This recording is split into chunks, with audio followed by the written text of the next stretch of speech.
King Crimson, the soundtrack of Inner Apocalypse.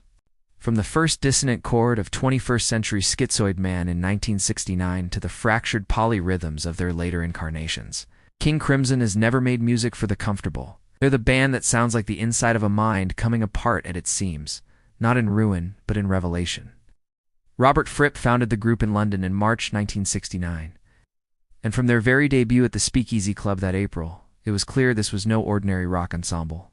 Their first album, In the Court of the Crimson King, released October 10, 1969, arrived like a tremor, shaking loose every assumption about what electric music could mean.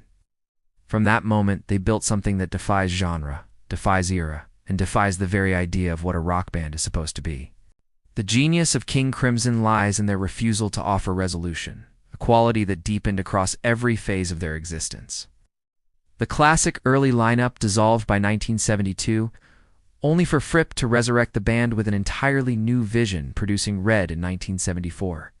Widely regarded as one of the most emotionally devastating rock albums ever recorded, before disbanding again in September of that year.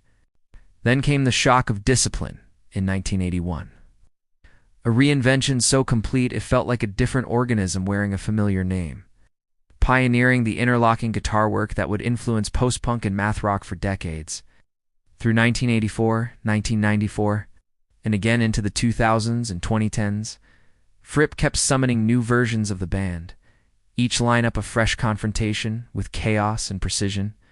And yet, for all its catastrophic intensity across more than 5 decades, King Crimson's music is ultimately an act of profound humanity.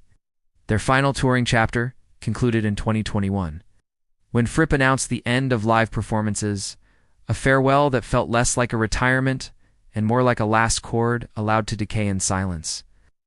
The inner apocalypse they scored across those years was never destruction for its own sake.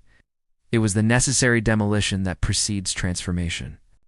In this way, King Crimson becomes more than a band with a timeline. They become a companion for the journey through the hardest interior landscapes. Proof that art can hold the unbearable, and that sound, structured and wild at once, can make a home even in the most shattered inner worlds.